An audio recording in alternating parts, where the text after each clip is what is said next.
என்ன சாப்பிடுறீங்க? ஒரே ஒரு ஊத்தப்ப வேணுங்க. ஒரு நிமிஷங்க, முடிச்சா கேட்டு போங்க. சொல்லுங்க. என்ன பண்றீங்க? ஒரு செம்பு தண்ணி எடுத்துக்கங்க. அத தோசைக்கல்ல ஊத்தி அதுக்குன்னு வழக்கமா ஒரு விளக்கமாறு வச்சிருப்பீங்கல்ல? ஆமாங்க. அத அடிப்பக்கமா திருப்பி சரிங்க.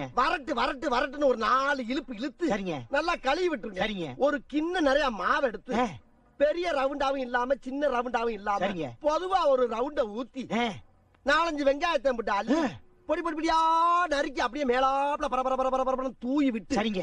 ஒரு நீளமான கேரட் எடுத்து அதையும் பொடி பொடியா நறுக்கி சரிங்க. அப்படியே மேலாப்ல பரபர தூவி விட்டு சரிங்க.